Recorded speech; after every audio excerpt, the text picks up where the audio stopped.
Have you ever walked into a hotel and thought, wow, everything just works so smoothly here? The staff, they know your name, the check-in is just effortless, and everything just seems right. And then you walk into another hotel, it's the same brand, but it's in a different city, for example, and it's a complete mess. There's slow check-ins, it's more disorganized, the staff don't welcome you, and it feels like chaos. So my question here is, what is the difference? What is it that the hotel executives or hotel managers doing or not doing to create that magic or that mess? So today, I'm going to break it down for you as we visualize it here on this T-graph. On the left side, we have the people. This is what I call the art. It's the emotional connection.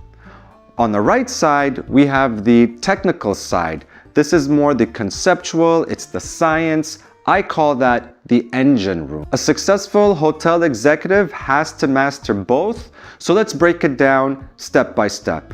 Let's start with the people side. This is the heart. This person must by default have a deep desire to connect. You must be very people-centric, and you have to love to exceed expectations.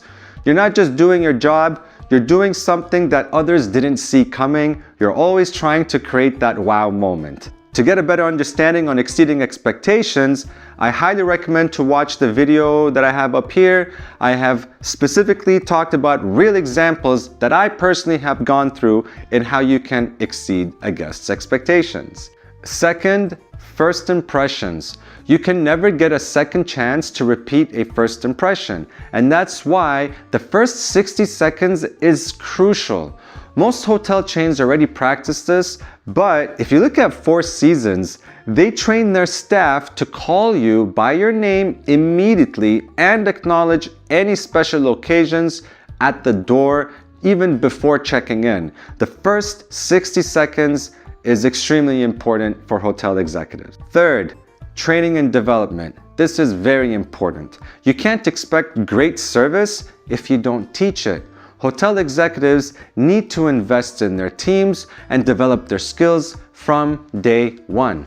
Look at Disney hotels, for example. They do onboarding boot camps. Every new hire spends a day being a guest first. They walk into the guest's shoes so that they can understand the feeling before they even serve the guest. How cool is that? Fourth, guest satisfaction. Hotel executives must listen more and talk less. They must anticipate what the guest's needs before they even ask. Look at Marriott, for example. They use a special app to let guests request any kind of special amenities like pillows or extra towels, or even requesting late checkouts before they even arrive. The idea here is that they're solving problems before it even happens. See, that's the people side. That's why I call it the heart. Now let's look at the technical side, the engine. I have to say, the only way to develop these skills is by actually going through it and learning it, almost like a sport. See, hotel executives have to keep practicing these skills in order to perfect it, and this is the engine, very different from the people. So let's start with the first one, the most important, SOPs. We call it Standard Operating Procedures. This is your playbook. It ensures that consistency is being followed no matter what location you're at. Marriott, for example, has an SOP for pretty much everything, even exactly how to fold a toilet paper into a triangle. Why? Because whether you're in New York or Tokyo or Vancouver or London, the experience feels the same. That's consistency. SOPs keeps it like a playbook for you. It's fantastic. Second, KPIs, key performance indicators.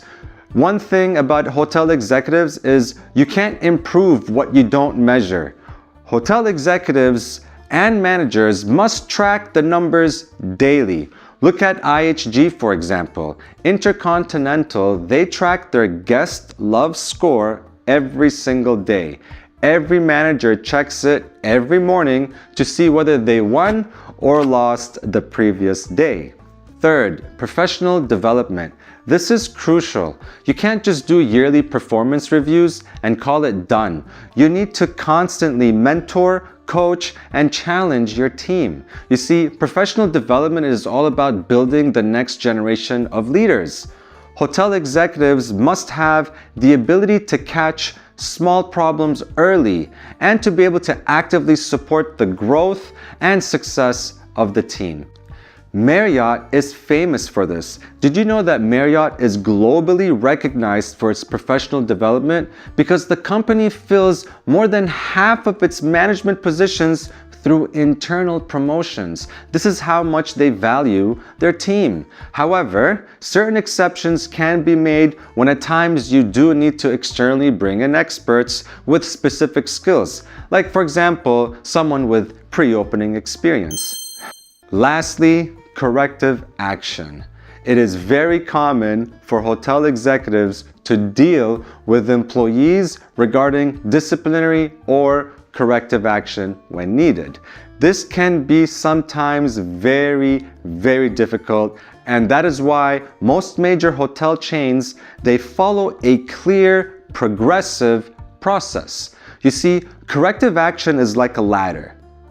You start from the bottom and you move your way up only if the behavior doesn't change. I'll give you an example. It starts off something like this. Step 1, verbal warning.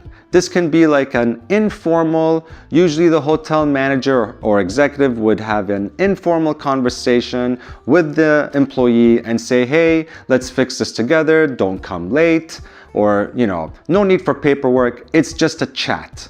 Step 2, written warning. This is formal. If the behavior repeats after the verbal warning, then this employee has to be written up and it gets documented and signed by both the manager and the employee. It goes in the employee's file, and in some hotel chains like Hyatt, if you are written up, you're not qualified for any promotion for up to 1 year until it gets cleared off. Step 3, suspension without pay. If the behavior still continues, then it's becoming serious, and it's best for the employee to take unpaid time off, usually 3 to 5 days, to reflect on this type of behavior.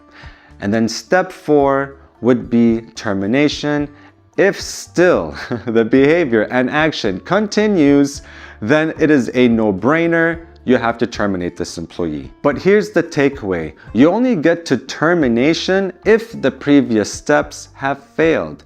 The goal isn't to fire people. The goal is to correct the behavior early and give them a chance to improve. We're trying to protect the business and also be fair to the employees. Of course, it all depends on the situation, but in most cases that are not considered extreme, like for example, employee keeps coming late to work, or if their professional grooming is not meeting standards, or even if, for example, an employee is just being rude, you can follow these steps to correct the employee's behavior and also offer support. So there you have it, the art and the science, and that's what I call the magic. And truly successful hotel executives are like magicians, and they must try to find ways to create this amazing moment for every guest and employee. The people side, giving you the heart, the exceeding expectations, the first impressions, the training and guest satisfaction.